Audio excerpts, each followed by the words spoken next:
सपने एक सीरियल आया करता था टीवी पे, हम उसे देखा करते थे। छोटे थे हम लोग तो वो सीरियल देखते थे। उसमें मुंगेरी लाल जो होता वो रोज़ एक सपना देखता और उसमें सपने में बड़ी अच्छी अच्छी चीज़ें देख रहा होता, बड़ा खुश हो रहा होता।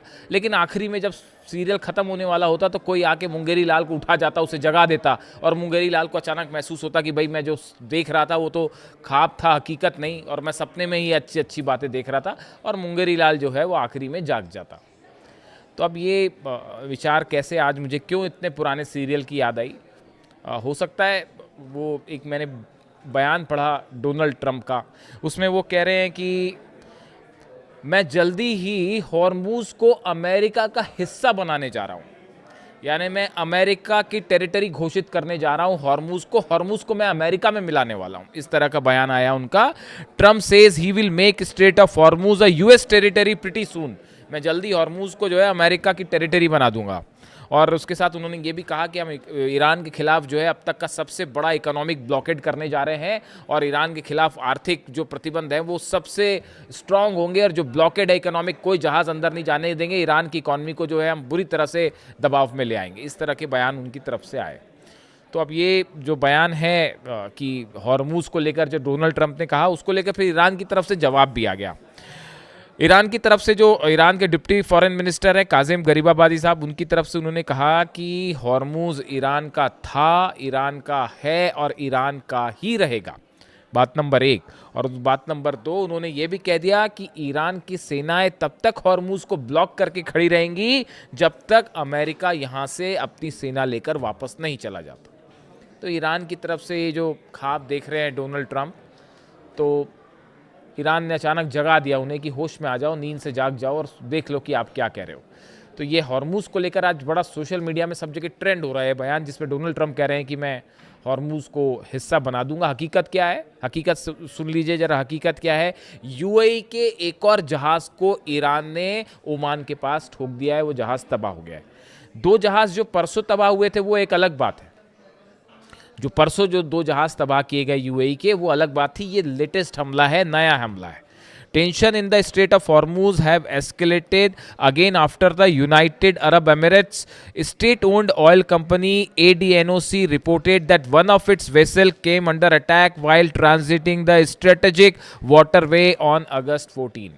14 तारीख की रात को यूएई का एक जहाज़ जो कि ओमान के पास से गुजर रहा था, उसके ऊपर हमला होता है और उसको जो है जहाज़ को तबाह कर दिया जाता है।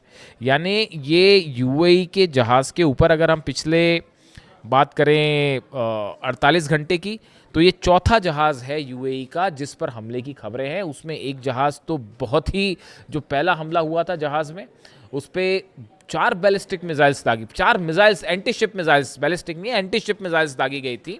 और वो जहाज़ पे इतनी भयंकर आग लगी थी कि अमेरिका की नेवी जो है वो किनारे पर खड़े होकर सिर्फ देखती रह गई कि क्या हो रहा है। उसके बाद फिर 2 जहाज़ों पर हमला हुआ और कल फिर जो है एक जहाज़ पर हमला हो गया। यूएई की सरकारी तेल company Abu Dhabi national oil company यानी ADNOC ने बताया कि उसके एक जहाज़ पर स्ट्रेट ऑफ हॉर्मूज से गुजरते समय हमला हुआ है और उन्होंने इसकी जानकारी दी है और बताया है कि किस तरह से हमला हुआ वगैरह वगैरह, और उसकी फिर आलोचना की गई है। अब यूएई ने इसको लेकर ईरान पर निशाना साधा है और ये आरोप लगाए हैं कि जिस तरह से हमले हो रहे हैं इसे फ़ौरन रोकिए वरना ठीक नहीं होगा।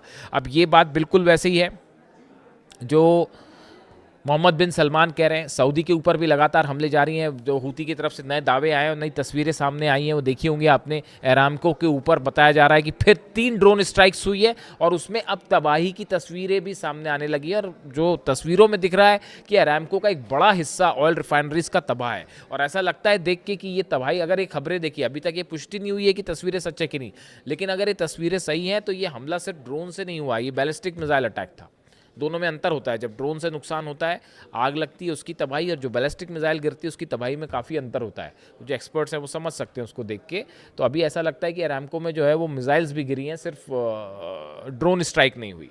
तो वहाँ पर मोहम्मद बिन सलमान परेशान है और उन्होंने यूएई के जो जहाज़ जलाए जा रहे हैं इसको लेकर जो है वो ईरान को चेतावनी दी गई है सऊदी की तरफ से और कहा गया है कि अगर इस तरह के हमले जारी रहे तो फिर इसका जवाब दिया जाएगा। ये बात सऊदी कह रहा है।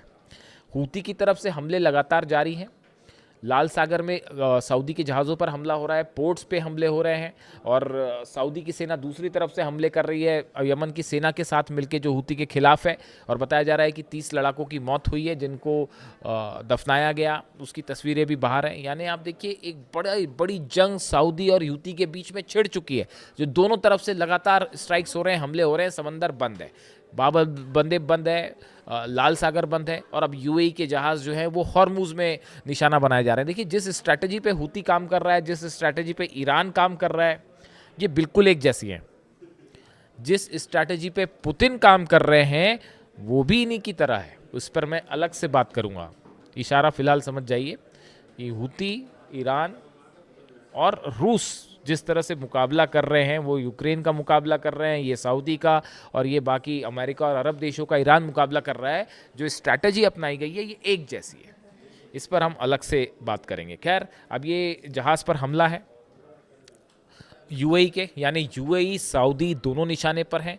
वहाँ पर खबरें आ रही हैं कि देशों की सेना बनाने की जो प्रक्रिया है वो शुरू हो गई है, उसे तेज कर दिया गया है, और कई देशों की सेना जो है वो जल्दी ही आपको एक फॉर्मेशन के रूप में दिख सकती है, समंदर में देखी जा सकती है, जिस तरह से सऊदी पर हमले हो रहे हैं।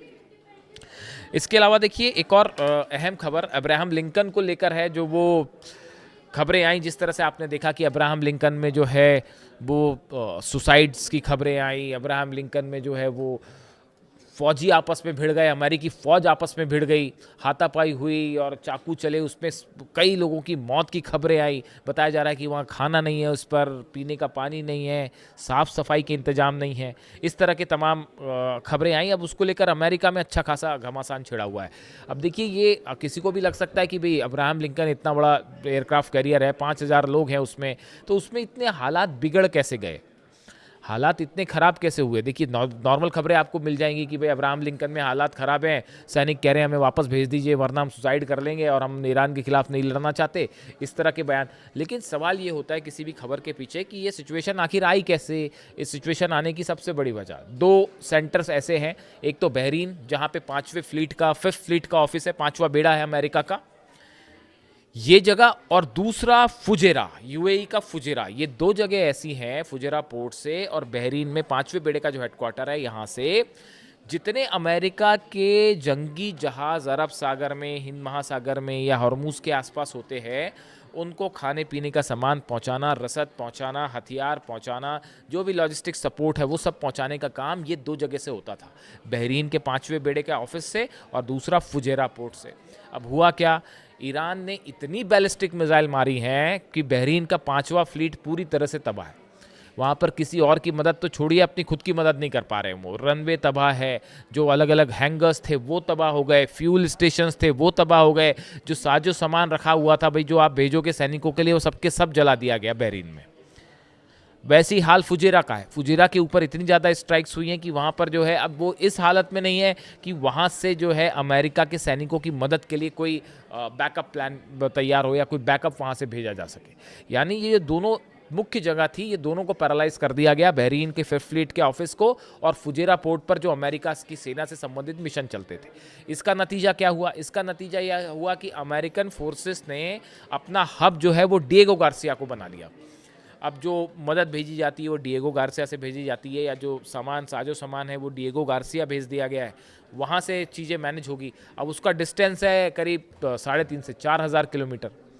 तो जो चीज़ फुजेरा से सप्लाई आसानी से हो जा रही थी, बहरीन से आसानी से सप्लाई हो जा रही थी, अब 4,000 किलोमीटर से कोई चीज़ अगर सप्लाई होगी तो उसमें वक्त तो लगेगा ही और वो सही समय पर नहीं पहुँच पाएगी।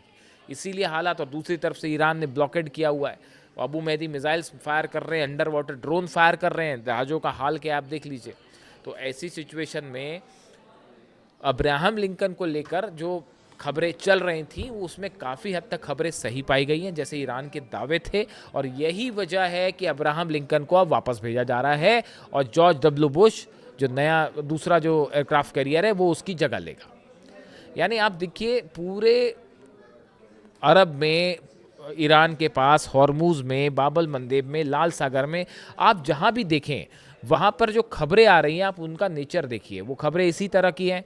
अरब देशों के जहाज़ जल रहे हैं, सऊदी का जहाज़ जल गया, यूएई का जहाज़ जल गया, ऑयल टैंकर पर हमले हो गए, अमेरिका जो है उसको अब्राहम लिंकन वापस भेजना पड़ गया, अमेरिका के सैनिकों के मारे जाने की खबर है, अमेरिका के ड्रोन गिर रहे हैं, MQ-9 रिपर ड्रोन को फिर ठोक दिया ईरान ने। वो ईरान के अंदर प्रवेश कर रहा था, एंटर ईरान की टेरिटरी में, आसमान में था। ईरान ने अपना नया डिफेंस सिस्टम मारा और MQ-9 रिपर ड्रोन, अरबों रुपए कीमत है जिसकी, वो तबाह कर दिया गया। तो आप खबरों का नेचर देखिए, सच अपने आप समझ आ जाता है।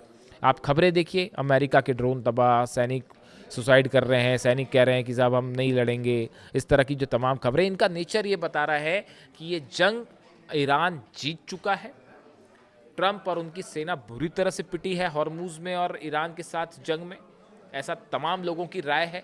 अब बस सवाल ये है कि डोनाल्ड ट्रंप आखिर कब मानेंगे।